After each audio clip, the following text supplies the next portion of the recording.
1 de marzo de 2019, Brownsville, Texas. Mientras miles de personas cantaban como si Bronco todavía fuera una familia intacta, detrás del escenario se estaba cerrando una herida que llevaba casi 40 años pudriéndose en silencio. No hubo golpes, no hubo gritos frente al público, no hubo cámaras mostrando el momento exacto. Solo un hombre con la presión arterial disparada, el cuerpo cansado de cargar un acordeón durante décadas y la sensación brutal de que el compadre con el que había compartido fama, carreteras, aplausos y tragedias ya no lo veía como hermano, sino como una pieza reemplazable dentro de una máquina millonaria. Ramiro Delgado no estaba saliendo de un simple concierto. Estaba saliendo de una vida entera, y Bronco, el grupo que México había bailado en bodas, ferias, palenques y cantinas, comenzaba a mostrar la grieta que siempre había estado escondida bajo las botas, los sombreros y las sonrisas de televisión. Porque esta no es solo la historia de una banda famosa, esta es la historia de cómo un hombre que nació en Apodaca terminó convertido en un imperio. Como un acuerdo de confianza se transformó en una disputa por dinero. Como una amistad de compadres quedó atrapada entre abogados, nóminas, marcas registradas y una demanda que la prensa llegó a colocar en 300 millones de pesos. Hoy vas a descubrir 4 cosas. Primero, cómo Bronco nació entre polvo, pobreza y hambre de triunfo. Cuando todavía nadie imaginaba que ese sonido popular iba a conquistar México y Sudamérica. Segundo, cómo Ramiro pasó de ser pieza clave del acordeón a sentirse, según sus propias denuncias, tratado como empleado dentro de la historia que ayudó a levantar. Tercero, cómo el nombre Bronco, la bioserie, los conciertos y las cuentas se convirtieron en el centro de una guerra legal que reventó en Monterrey en septiembre de 2019. Y cuarto, cómo una frase pública sobre la amistad dentro de los grupos terminó sepultando para siempre la ilusión del compadre. Guarda esta idea. La cuenta nunca cuadró. La vas a escuchar de muchas formas en esta historia, porque antes de Brownsville, antes de la demanda, antes de la ruptura, hubo un origen. Y ahí empezó todo. Todo comenzó mucho antes de Brownsville, mucho antes de las cámaras, de las demandas, de los titulares, de los abogados y de esa palabra que terminaría partiéndolo todo por dentro, compadre. Todo comenzó en Apodaca, Nuevo León, a finales de los años 70. Cuando el norte de México todavía olía a tierra caliente, a cerveza derramada en bailes populares, a camiones viejos cargados de instrumentos, a hombres que tocaban hasta la madrugada porque no tenían otra forma de ganarle algo a la vida. 1979, Agua Fría. Un escenario pequeño, casi sin gloria, de esos donde el polvo se mete en los zapatos y el público no perdona a nadie. Ahí Bronco no era todavía leyenda, no era serie, no era marca, no era negocio millonario. Era apenas una apuesta peligrosa. 4 hombres tratando de sonar distinto en un mundo donde muchos grupos nacían una noche y desaparecían a la siguiente. Pero había algo en ellos, algo bruto, algo popular, algo que no parecía fabricado en oficinas sino arrancado directamente de las calles, de las cantinas, de las ferias, de las familias obreras que necesitaban bailar para olvidar la semana. Lupe Esparza venía de abajo, de Durango, de una vida donde nada estaba garantizado, y quizá por eso entendió antes que nadie que el hambre puede ser una escuela cruel. Cuando alguien crece sintiendo que todo se le puede escapar de las manos, aprende a sujetarlo fuerte, demasiado fuerte. Al principio, esa fuerza parecía disciplina, parecía liderazgo, parecía visión. Él cantaba, empujaba, hablaba, soñaba en grande. Quería que Bronco no fuera un grupo más, quería que el nombre se quedara grabado en México. Y entonces empezó la subida. Los bailes pequeños se volvieron plazas llenas, las ferias se volvieron giras. Las canciones empezaron a meterse en las casas como si siempre hubieran pertenecido ahí. Bronco no sonaba como los demás. Tenía una mezcla extraña de ternura y barrio, de rancho y ciudad, de romanticismo y golpe popular. La gente no solo los escuchaba, los adoptaba, los hacía suyos. En bodas, en 15 años, en camiones, en cantinas. En pueblos donde la radio era compañía y una canción podía convertirse en memoria familiar. Bajo la mano de Óscar Flores, el grupo dejó de ser una aventura y empezó a convertirse en fenómeno. Apodaca ya no era solo el punto de partida, era la raíz de una maquinaria que empezó a competir con gigantes, a romper fronteras, a viajar por México y después por otros países de América Latina. Argentina, Bolivia, Paraguay, lugares donde tal vez no conocían el polvo de Nuevo León, pero sí entendían el dolor de una canción bien cantada.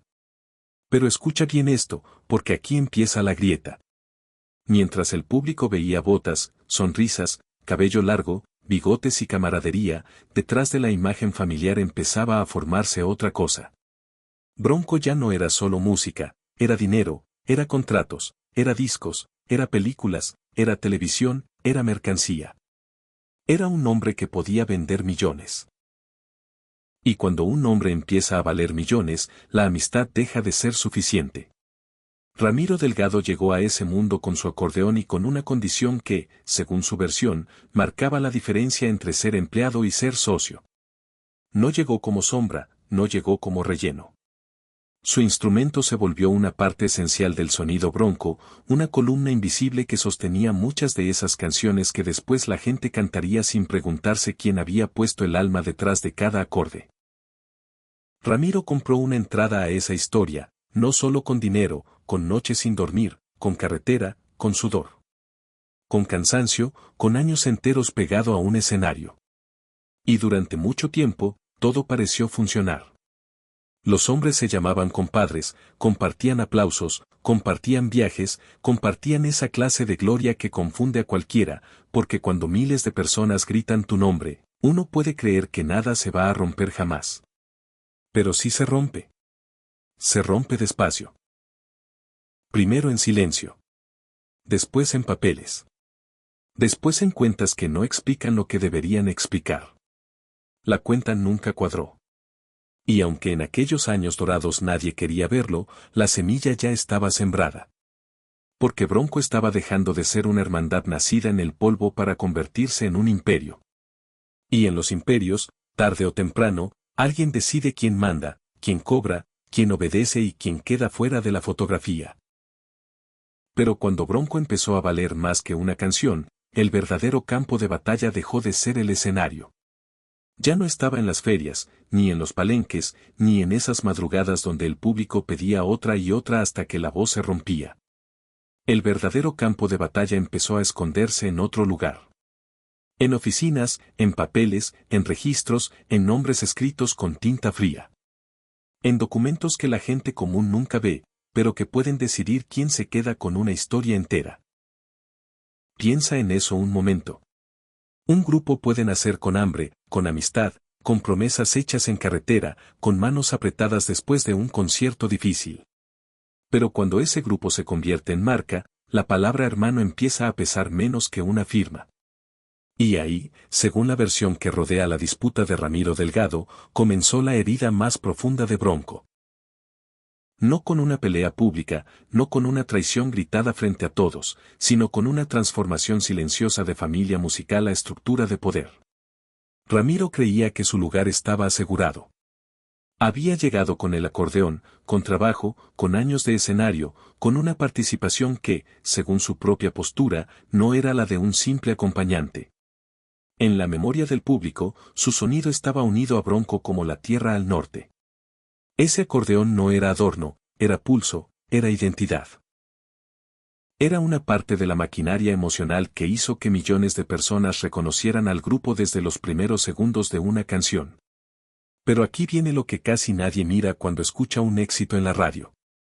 La música puede sonar libre, pero el negocio no. El negocio tiene dueño, registros, porcentajes, autorizaciones, contratos, licencias, derechos. Y cuando el nombre Bronco empezó a producir dinero más allá de los bailes, más allá de los discos, más allá de las giras, ese nombre dejó de ser solo una palabra. Se volvió una llave. Quien controlaba la llave controlaba la puerta. Quien controlaba la puerta decidía quién entraba y quién se quedaba afuera. Durante años, el público vio a Bronco como una hermandad. 4 hombres sobre el escenario, botas, cabello largo, bigotes, canciones románticas y una imagen de pueblo que parecía imposible de romper. Pero detrás de esa imagen, según la disputa que años después saldría a la luz, se estaba formando una diferencia brutal entre lo que algunos creían haber construido juntos y lo que los papeles podían reconocer realmente. El nombre, guarda esa palabra. El nombre. Porque el nombre Bronco fue una bendición y también una maldición. En algún momento, los problemas alrededor de la marca obligaron al grupo a moverse bajo otra identidad, el Gigante de América. Para el público fue una etapa más, una adaptación, una forma de seguir cantando pese a los obstáculos. Pero para quienes estaban dentro, aquello dejaba una pregunta más grande que cualquier canción: si el nombre podía perderse, recuperarse, administrarse y explotarse, entonces, ¿quién tenía de verdad el control de Bronco? En 2017, cuando el grupo volvió a usar el nombre que lo había hecho inmortal, muchos fanáticos sintieron que algo se restauraba. Parecía un regreso a casa. Parecía justicia para una historia popular que nunca debió separarse de su propio título. Pero debajo de esa celebración, el conflicto de fondo seguía respirando. Porque recuperar un nombre no significa repartir su poder. No significa abrir las cuentas. No significa reconocer todos los derechos que cada integrante cree haber ganado con años de sudor. La cuenta nunca cuadró. Y no cuadró porque, según la versión de Ramiro, su realidad empezó a sentirse cada vez más lejos de aquella idea original de socio, compañero y compadre. Lo que en el escenario parecía igualdad, en el fondo podía estar funcionando como jerarquía. Uno cantaba al frente, otro sostenía el sonido, otros mantenían viva la leyenda. Pero el negocio, ese animal frío que no aplaude y no llora, parecía moverse en otra dirección. Ahí está la crueldad de esta historia. La traición más dolorosa no siempre llega con un portazo. A veces llega con una carpeta cerrada, con una llamada que nadie responde, con una explicación que nunca aparece, con una marca registrada que empieza a pesar más que una amistad, con una vida entera reducida a una posición menor dentro del imperio que ayudaste a levantar. Bronco seguía sonando, la gente seguía bailando, las canciones seguían vivas. Pero algo debajo ya estaba podrido. El acordeón seguía tocando, sí, pero detrás de cada nota empezaba a escucharse otra cosa, una pregunta, una sospecha, una grieta. ¿De quién era realmente Bronco? Cuando el nombre Bronco volvió a pesar como oro, la amistad empezó a pesar menos que una factura. Y ahí fue donde la herida dejó de ser invisible. Porque una cosa es sospechar que algo no cuadra, sentirlo en el estómago, comentarlo en voz baja, tragarse la duda por años para no romper la familia. Y otra muy distinta es mirar los depósitos, mirar las giras, mirar los escenarios llenos, mirar las cifras que se movían alrededor del grupo y entender que la vida que entregaste no estaba regresando en la misma proporción. Para finales de la década de 2010, Bronco ya no era aquel grupo polvoriento de Apodaca que tocaba donde podía. Era una maquinaria, una marca viva, un monstruo de nostalgia capaz de llenar plazas, vender boletos, activar recuerdos y mover dinero cada vez que sonaban los primeros acordes. Cada presentación podía representar más de 1 millón de pesos, según reportes difundidos sobre la disputa. Más de 1 millón por una noche. Una noche de luces, sonido, técnicos, promotores, músicos, transporte, hoteles, contratos y cuentas que luego alguien tenía que repartir. Pero ahí estaba el problema, repartir. Porque según la versión de Ramiro Delgado, lo que llegaba a sus manos no reflejaba lo que Bronco generaba afuera. El público veía un grupo entero, veía hombres que habían envejecido juntos bajo el mismo nombre.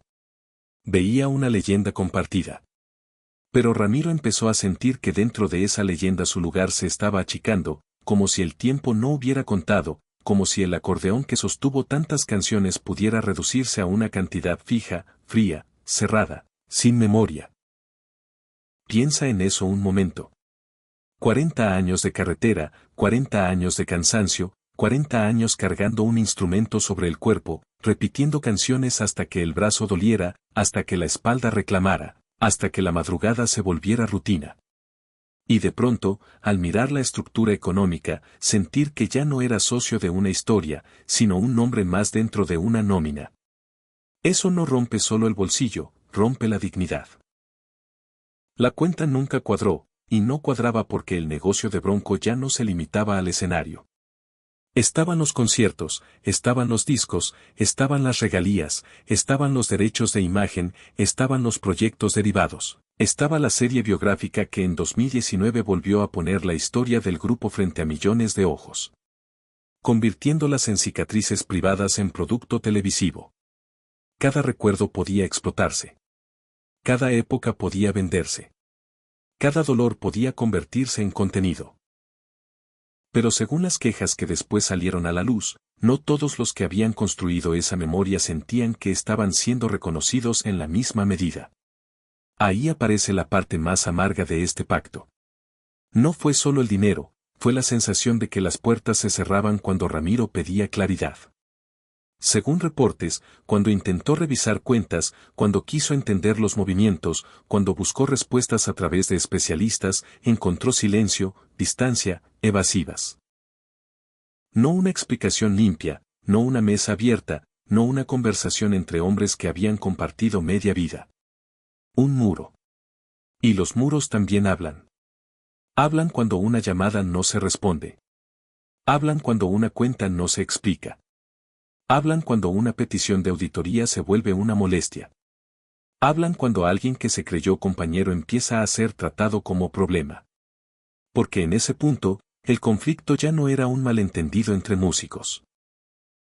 Era una estructura de poder defendiendo su centro.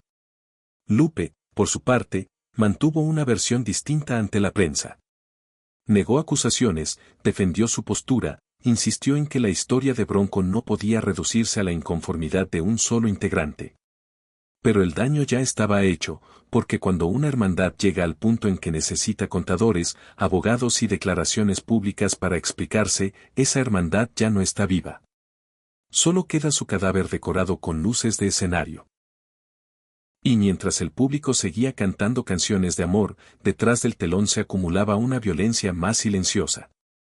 No la violencia de los golpes, la violencia de las cifras opacas, la violencia de sentirse borrado de una mesa donde antes creías tener silla, la violencia de escuchar tu propio acordeón en una historia que otros administran. La violencia de descubrir que el aplauso puede ser compartido, pero el control no. Eso fue lo que convirtió el pacto en algo sucio. No porque estuviera escrito con sangre, sino porque parecía escrito con desgaste, con años, con confianza usada hasta romperse, con una amistad convertida en expediente, con un compadre mirando desde afuera como el imperio que ayudó a levantar seguía funcionando sin detenerse. Bronco seguía vivo para el público, pero por dentro algo esencial ya se estaba muriendo. El 1 de marzo de 2019, en Brownsville, Texas, la historia dejó de esconderse detrás de las canciones. Afuera, el público seguía creyendo en Bronco como se cree en las cosas que acompañan una vida entera, una boda, una feria, una madrugada de cantina, una canción sonando en la radio del camión mientras alguien vuelve a casa cansado. Para ellos, Bronco todavía era eso, memoria, pueblo, nostalgia, fiesta. Pero detrás del escenario, lejos de los aplausos, un hombre estaba llegando al límite de su cuerpo y de su paciencia. Ramiro Delgado ya no era aquel músico joven que podía cargar el acordeón, como si el instrumento fuera una extensión natural de sus brazos. Los años pesan, la carretera pesa, las noches sin dormir pesan. Y cuando un hombre pasa décadas repitiendo el mismo ritual de escenario, sonrisa, sudor, maleta, hotel y otro escenario, el cuerpo termina cobrando lo que la fama nunca paga. Aquella noche, según versiones difundidas sobre la ruptura, Ramiro enfrentaba una crisis de salud ligada a su presión arterial. No era solo cansancio, era el cuerpo avisando que algo se estaba rompiendo por dentro. Y eso es lo más cruel de esta escena, porque mientras el organismo de Ramiro pedía pausa, la maquinaria de Bronco no sabía detenerse. El show seguía, las luces seguían, los músicos seguían, la marca seguía. Ese monstruo que durante años había sido alimentado con canciones, giras, contratos y nostalgia no se detenía por el dolor de un hombre. Para el público, una ausencia podía explicarse después. Para el negocio, una pieza podía reemplazarse. Pero para Ramiro, lo que ocurrió esa noche no fue una simple diferencia laboral. Fue la confirmación de algo que venía sintiendo desde hacía tiempo. El lugar que creyó suyo dentro de Bronco ya no existía como él lo recordaba. Piensa en eso un momento. No perder un concierto, perder una vida. No salir de una gira, salir de una familia. No discutir por una noche, entender que 4 décadas de carretera podían terminar reducidas a un trámite frío, a una separación seca, a una escena sin abrazo. Sin pausa, sin humanidad suficiente para sostener lo que alguna vez se llamó compadrazgo. Bronzeville no fue el inicio del problema, fue el punto donde la grieta se abrió frente al cuerpo de Ramiro. Detrás quedaban años de dudas, de cuentas que no convencían, de reclamos que no encontraban respuesta, de una sensación creciente de haber pasado de socio emocional de una leyenda a elemento incómodo dentro de un sistema que ya no toleraba preguntas. La cuenta nunca cuadró, y aquella noche esa frase dejó de ser una sospecha para convertirse en herida abierta. Después vino el silencio. No el silencio bonito que queda cuando termina una canción y el público contiene la respiración antes de aplaudir. No, este fue otro silencio. El silencio del abandono. El silencio de las llamadas que ya no reconstruyen nada. El silencio de los camerinos donde antes había bromas, planes, confianza, y ahora solo quedaba distancia. El silencio de un hombre que descubre que la música puede seguir sonando, aunque su historia personal haya sido expulsada del escenario. En los días posteriores, la ausencia de Ramiro empezó a hablar por él. Bronco continuó, el nombre siguió en los carteles, los conciertos siguieron, la maquinaria volvió a encenderse como si nada hubiera pasado. Y ahí está la parte más dolorosa, porque el público muchas veces no ve cuando se rompe una hermandad. Solo ve si la canción empieza a tiempo, si la voz entra, si el acorde suena parecido. Pero detrás de esa continuidad, algo ya había muerto. Tulum apareció después como una señal. Ya no era un rumor pequeño, ya no era una molestia interna. Ramiro no estaba. Y cuando un hombre que había sido parte del sonido de una leyenda desaparece de pronto, el vacío también toca. Aunque otro instrumento suene, aunque la banda siga, aunque las luces estén prendidas, hay ausencias que hacen ruido.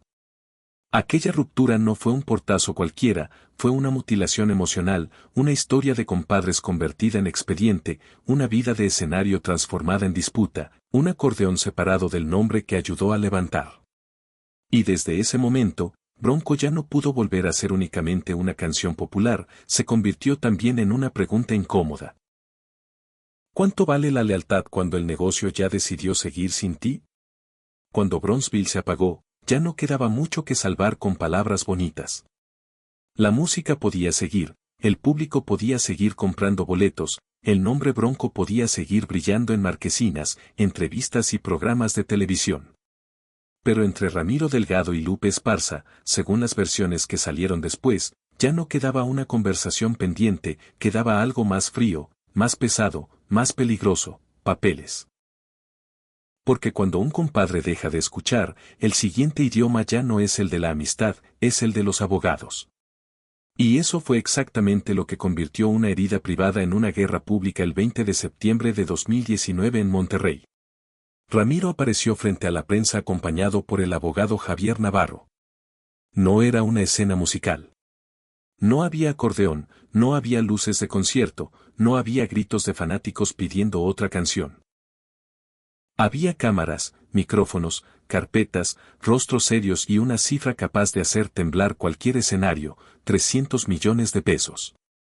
Guarda esa cantidad en la mente. No como un número vacío, no como una exageración de titulares, como el símbolo de todo lo que Ramiro decía que no le había sido reconocido durante años, conciertos, discos, giras, derechos, imagen, proyectos derivados. La historia entera de Bronco convertida en una disputa de proporciones brutales. Y ahí, frente al país, el acordeón que durante décadas había acompañado canciones de amor quedó ligado a otra música mucho más amarga, la música seca de una demanda. Según lo difundido en medios, la estrategia legal buscaba algo más que dinero. Buscaba detener el flujo económico, revisar cuentas, exigir transparencia, poner bajo la luz lo que durante años había vivido en la sombra. Porque cuando alguien siente que la cuenta nunca cuadró, no basta con escuchar promesas. Quiere ver números, quiere ver documentos, quiere saber por dónde entró el dinero, por dónde salió, quién autorizó, quién cobró, quién decidió. Y ahí la historia de Bronco cambió de escenario para siempre. Ya no era Apodaca, ya no era Agua Fría, ya no era el México popular cantando desde la memoria. Era Monterrey, 2019. Con un conflicto que exponía el lado más incómodo del espectáculo, el momento en que la nostalgia se convierte en expediente y la hermandad se mide con facturas. Piensa en eso un momento. Durante décadas, el público creyó estar viendo a una familia musical, pero en esa conferencia lo que apareció fue otra cosa, una estructura, una disputa. Una acusación de desequilibrio entre lo que se mostraba y lo que se repartía. Por un lado estaba Ramiro, presentándose como un hombre que había entregado su vida a un sonido y que ahora buscaba que esa vida tuviera valor legal, no solo sentimental. Del otro lado, Lupe mantenía otra versión, negaba el peso de las acusaciones y defendía la continuidad de Bronco como una historia que según su postura, no podía depender de una sola inconformidad. Dos relatos, dos memorias, dos verdades enfrentadas bajo el mismo nombre. Y el nombre era el botín emocional. Porque Bronco no era una simple marca. Era la infancia de muchos, era la juventud de otros, era el baile de los padres, la fiesta del pueblo, el casete guardado, la canción que sonaba cuando alguien se enamoraba o se despedía. Pero para quienes estaban dentro, ese nombre también era negocio. Un negocio con giras, derechos, promoción, televisión y una bioserie lanzada en 2019 que volvió a convertir la vida del grupo en producto narrativo. La misma historia que el público veía con lágrimas podía generar nuevas preguntas sobre quién tenía derecho a cobrar por ella. La cuenta nunca cuadró. Y cada vez que esa frase vuelve, duele más. Porque no habla solo de dinero. Habla de confianza quebrada, de años en los que tal vez nadie quiso revisar demasiado para no romper la ilusión. De una amistad que pudo haber terminado en una mesa, pero terminó frente a cámaras. De un compadre que ya no buscó consuelo sino defensa legal. De una banda que cantaba sobre huellas, pero no pudo borrar la más profunda de todas, la huella de la sospecha. La guerra de los 300 millones no fue solamente una demanda. Fue el funeral público de una hermandad. Fue el momento en que Bronco dejó de ser una historia contada solo con canciones y empezó a contarse también con abogados, comunicados, versiones opuestas y un país entero mirando como una leyenda popular se partía por dentro. Y cuando una leyenda se rompe así, ya no importa cuántas veces vuelva a sonar en la radio. Algo queda manchado para siempre.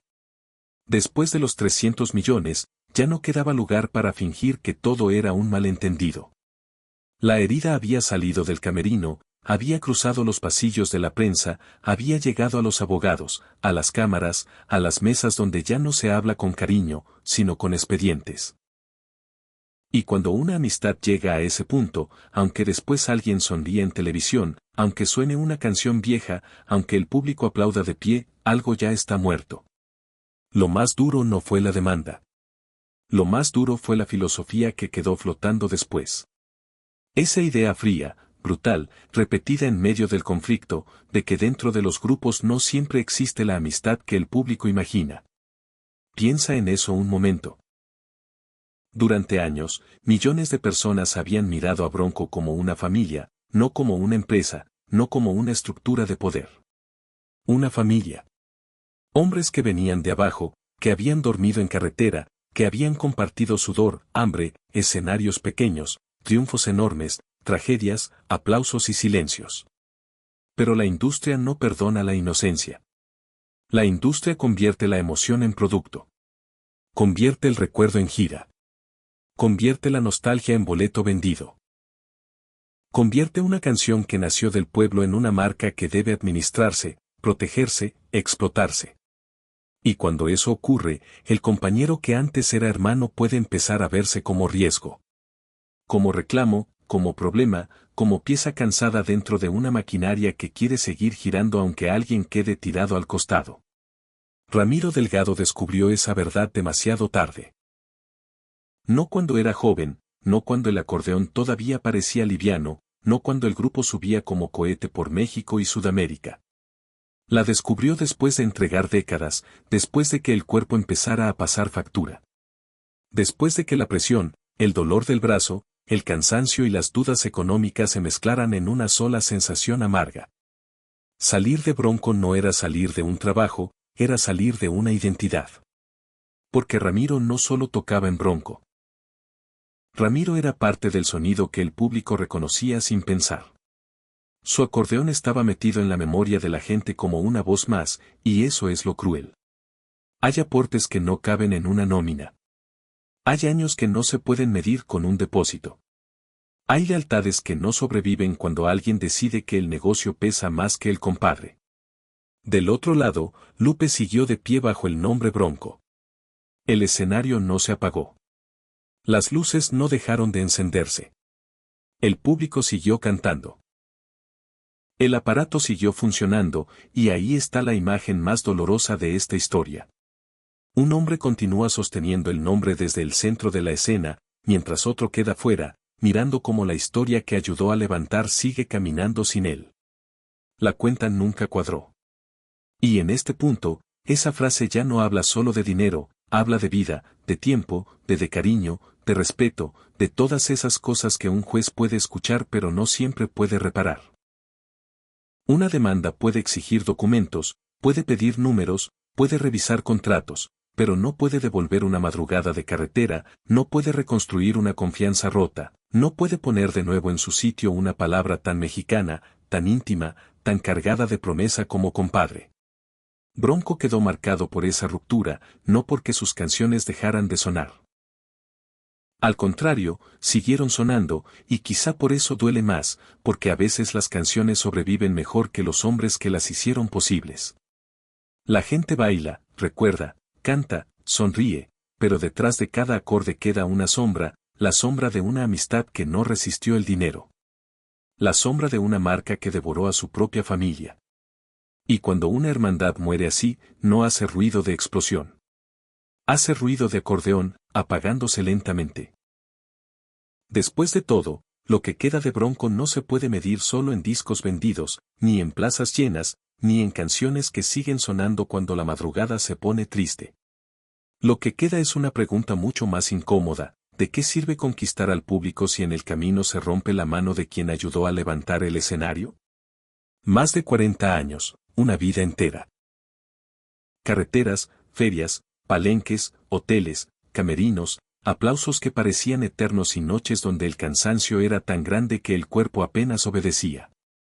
Ramiro Delgado entregó todo eso a una historia que el público conoció como Bronco. Pero al final, según su versión y las disputas que estallaron en 2019, terminó peleando no solo por dinero, sino por algo más profundo, el derecho a no ser borrado de su propia memoria. 300 millones de pesos. Ese número quedó flotando como una nube negra sobre el nombre del grupo, pero el verdadero precio nunca estuvo completo en esa cifra, porque hay cosas que no entran en una demanda. No entra el primer escenario pequeño, no entra el primer viaje sin dormir. No entra el dolor del brazo después de tocar durante décadas. No entra la humillación de sentirse reducido dentro de una historia que alguna vez pareció compartida. No entra la palabra compadre cuando ya perdió su calor. La cuenta nunca cuadró. Y quizá nunca cuadró porque no se trataba solo de cuentas. Se trataba de cómo el poder cambia a las personas. De cómo una marca puede volverse más importante que una amistad.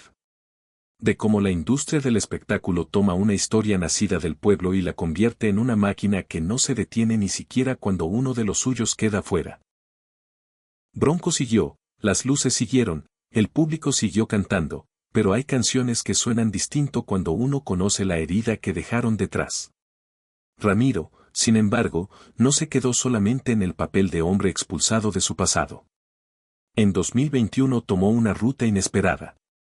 Cambió el escenario por las calles de Apodaca. Dejó atrás, al menos públicamente, el centro del reflector musical y buscó otro tipo de voz entrando en la política bajo Movimiento Ciudadano como candidato a diputado local. Ya no caminaba hacia un camerino.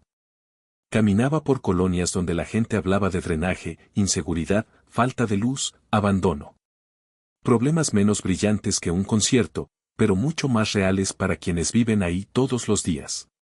Piensa en eso un momento. El hombre del acordeón, el que durante décadas acompañó la nostalgia de millones, intentando encontrar una nueva forma de servir después de haber sido partido por su propia historia. Tal vez no era una redención perfecta, tal vez no borraba nada, pero era una forma de decir que una persona no termina cuando la sacan de una marca. Ese es el golpe final de esta historia. El legado no está en controlar un nombre, no está en aparecer al centro de la fotografía, no está en seguir cantando mientras otros quedan en silencio. El legado verdadero está en la forma en que se trata a quienes estuvieron contigo antes de que el mundo aplaudiera. Porque una canción puede sobrevivir 40 años, una marca puede sobrevivir a una demanda, un escenario puede llenarse otra vez, pero una amistad traicionada deja una huella que ningún reflector puede borrar. Gracias por quedarte hasta aquí y escuchar esta historia tras el telón. No olvides darle like, activar la campanita y suscribirte. También deja un comentario y comparte esta historia si crees que necesita ser escuchada. Hasta la próxima.